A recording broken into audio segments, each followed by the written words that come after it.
கடகம் 2026ஆம் ஆண்டு கடகராசிக்காரர்களுக்கு சராசரிக்கு மேம்பட்ட பலன்களை தரும் ஆண்டாக அமையும். குரு பகவானின் சஞ்சாரம் மற்றும் சனியின் அதிர்ஷ்ட வீடான 9ஆம் வீட்டு சஞ்சாரம் இந்த ஆண்டு பல முன்னேற்றங்களுக்கு வழிவகுக்கிறது.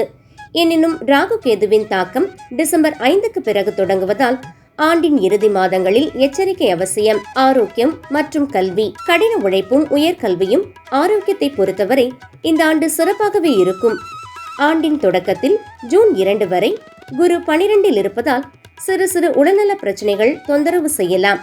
ஆனால் ஜூன் 2 முதல் அக்டோபர் 31 வரை குரு உங்கள் ராசியில் உச்ச நிலையில் சஞ்சரிப்பது ஆரோக்கியத்தில் பெரும் உதவியை அளிக்கும்.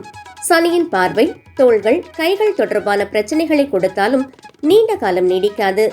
செவ்வாயின் பலவீனமான பேச்சு காலங்களில் ஜனவரி 23 முதல் ஏப்ரல் 2 வரை, ஆகஸ்ட் 2 முதல் செப்டம்பர் 18 வரை வாகனம் ஓட்டுவதில் எச்சரிக்கை தேவை. கல்வித்துறைக்கு இந்த ஆண்டு சாதகமானது.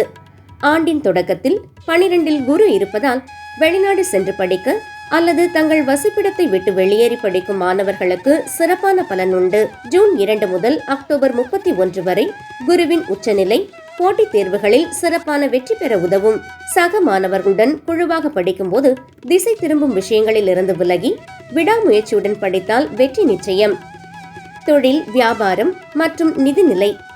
எதிர்பாராத ஆதாயம் தொழில் ரீதியாக இந்த ஆண்டு சராசரியை விட சிறப்பாக இருக்கும்.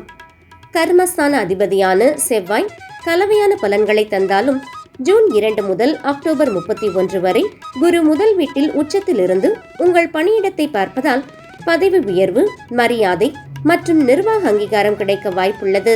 சக ஊழியர்களிடம் தேவையற்ற உரையாடல்கள், வதந்திகளை தவிர்ப்பது நல்லது. வியாபாரம் சராசரியாக இருந்தாலும் உழைப்பிற்கேற்ற வெற்றியை சனி வழங்குவார். ஏப்ரல் 11 முதல் ஏப்ரல் 30 வரை புதன் பலவீனமாக இருப்பதால் அந்த காலத்தில் புதிய முதலீடுகளை தவிர்க்க வேண்டும். மே 17 முதல் அக்டோபர் 9 வரை வணிக ரீதியான முக்கிய முடிவுகளை எடுக்க சாதகமான காலம். நிதி வாழ்க்கையில் எதிர்பாராத ஆதாயங்கள் கிடைக்க வாய்ப்புள்ளது. ஆண்டின் தொடக்கத்தில் ஜூன் 2 வரை 8ஆம் அதிபதி குரு லாப வீட்டில் இருப்பதால் சிக்கிய பணம் அல்லது கடந்த கால உழைப்பின் பலன் இப்போது திரும்ப கிடைக்கும். மேலும் ஜூன் 2 முதல் அக்டோபர் 31 வரை குரு 12வது வீட்டில் உச்சமாகி விபரீத ராஜயோகத்தை உருவாக்குவதால் வெளிநாட்டு தொடர்புகள் மூலம் நல்ல லாபம் கிடைக்கும். வருமானம் சிறப்பாக இருந்தாலும் சனி பகவானின் பார்வை சேமிப்பை குறைக்கலாம் என்பதால் நிதி கட்டுப்பாட்டை கடைபிடிக்க வேண்டும். காதல், குடும்பம் மற்றும் திருமணம். உறவில் நிதானம் தேவை.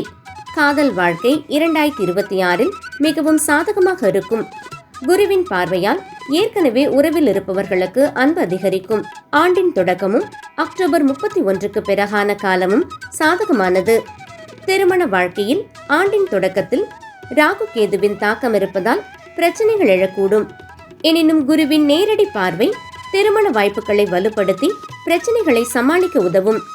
ஜூன் 2 முதல் அக்டோபர் 31 வரையிலான பலவீனமான காலத்தில் திருமணம் தொடர்பான முடிவுகளை தள்ளி வைப்பது நல்லது.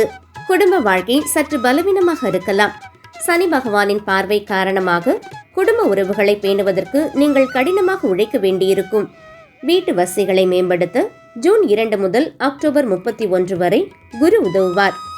ஆண்டின் இறுதி மாதங்களில் குடும்பத்தில் சற்று பதற்றம் நீடிக்கலாம் என்பதால் எச்சரிக்கை அவசியம்.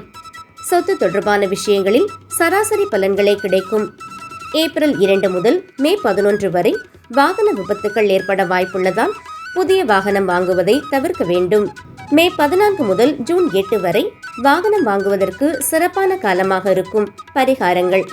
நெற்றியில் குங்குமம் போட்டு தவறாமல் தடவுவும். ஒவ்வொரு 4வது மாதமும் ஓடும் நீரில் 4 தேங்காய்களை மிதக்க விடுங்கள். ஒரு சதுர வெள்ளி துண்டை உங்களுடன் வைத்திருங்கள். ஆரோக்கியம் 70%, கல்வி 80%, தொழில் மற்றும் வியாபாரம் 75%, நிதிநிலை 80%, காதல் மற்றும் திருமணம் 80%, குடும்பம் மற்றும் சொத்து 65%. அதிர்ஷ்ட நிறம் வெள்ளை மற்றும் கிரீம். அதிர்ஷ்ட எண் 2 மற்றும் 11. அதிர்ஷ்ட திசை வடமேற்கு. வழிபட வேண்டிய தெய்வம் பார்வதி தேவி மற்றும் சிவபெருமான்.